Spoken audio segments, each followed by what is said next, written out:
မင်္ဂလာပါတငယ်ချင်းလေးတို့ရေဒီနေ့မှာတော့ပြည်ရည်တက်တဲ့ကြက်လေးအကြောင်းပုံမြင်လေးတစ်ပုဒ်ပြောပြချင်ပါတယ်ပြည်ရည်ရယ်ဆိုပေမဲ့သူစားဖို့အတွက်တော့မပြင်းရှာတဲ့ကြက်လေးပါအားလုံးနားထောင်ဖို့အသင့်ဖြစ်ပြီလားရှေးတုန်းကပေါ့အလွန်လှပတဲ့လယ်ကွင်းတစ်ခုရှိတယ်အဲ့ဒီလယ်ကွင်းထဲမှာပျော်ရွှင်တဲ့တိရစ္ဆာန်လေးတွေအများကြီးနေကြတယ်အဲ့ဒီအထဲမှာကြက်လေးတစ်ကောင်လဲပါတယ်သူ့နာမည်ကတော့ရွှေမွေးတဲ့သူ့ရဲ့အမွေးတွေကရွှေရောင်လေးတွေတောက်ပနေလို့ဒီလိုနာမည်ပေးထားတာပါရွှေမွေးလေးဟာလှပေမဲ့အလုပ်လုပ်ရတာကိုတော့အလွန်ပြင်းတတ်တယ်အမြဲတမ်းတနေကုန်ထိုင်နေဖို့ပဲကြိုက်တယ်တခြားတငယ်ချင်းတွေဖြစ်တဲ့ဝက်ကြီးခွေးကြီးနဲ့ဘဲလေးတို့ကအလုပ်တွေလုပ်နေကြချိန်မှာသူကတော့ဘာမှမလုပ်ပဲပြင်းနေတတ်တယ်။တနေ့တော့ရွှေမွေးလေးကဂျုံစပါးစိတ်လေးတွေကိုတွေ့တယ်။ဂျုံစိတ်တွေကိုကြည့်ပြီးတငယ်ချင်းတွေကိုပြောတယ်။ဟေ့တငယ်ချင်းတို့ရေငါတို့အခုတွေ့တဲ့ဂျုံစပါးလေးတွေကိုပေါင်မုတ်လုပ်စားရအောင်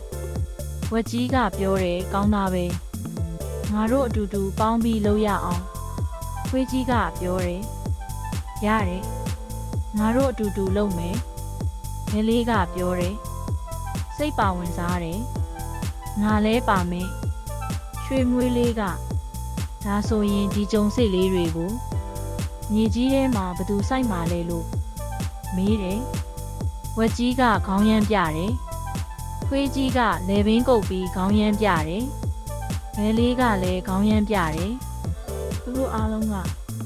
အလုပ်တွေများနေလို့မအားဘူးလို့ပြောကြတယ်အမှန်တော့သူတို့အားလုံးက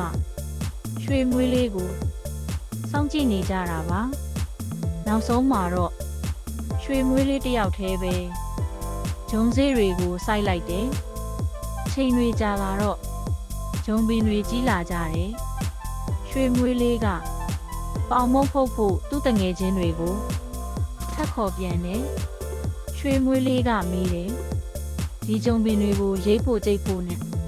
ပေါင်မုတ်ဖုတ်ဖို့ဘသူကူညီမလဲတငယ်ချင်းတွေအားလုံးကခေါင်းရမ်းပြပြန်တယ်သူတို့အားလုံးက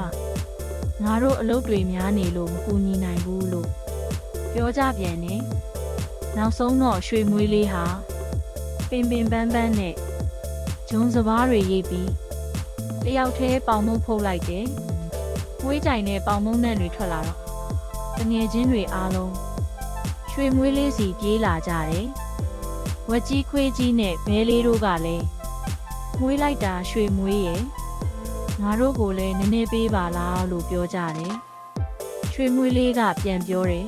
။ငါဂျုံစေးတွေစိုက်တုံးကမင်းတို့မကူညီဘူး။ဂျုံတွေရိတ်တုံးကလည်းမကူညီဘူး။ပေါင်မုတ်ဖုတ်တုံးကလည်းမကူညီခဲ့ဘူးအခုပေါင်မုတ်စားတော့မှလာတောင်းတာကမဟုတ်သေးပါဘူးရွှေမွေးလေးဟာသူဖုတ်ထားတဲ့ပေါင်မုတ်တွေကိုသူ့ချွေးနဲ့သူ့လက်နဲ့ရလာတဲ့အတွက်အားရပါရစားလိုက်တယ်တငယ်ချင်းတွေကတော့နောင်တရပြီးအလုပ်လုပ်ရခြင်းရဲ့အရေးကြီးပုံကိုသိသွားကြတယ်တငယ်ချင်းလေးတို့ရေဒီပုံမြင်လေးကနေဘာသင်ခန်းစာရလိုက်ပါသလဲအလုပ်လုပ်ရတာပြင်းရင်ကိုလိုချင်တာကိုမရနိုင်ဘူးဆိုတဲ့သင်ခန်းစာပေါ့နော်ပြင်းရတာထက်အလုပ်လုပ်တာကပိုကောင်းပါတယ်ဒီလိုအလုပ်လုပ်ခြင်းကကိုလုပ်တဲ့အသီးအပွင့်ကိုခံစားခွင့်ရှိတယ်လေဒီလိုသင်ခန်းစာတွေရရှိစေတာပေါ့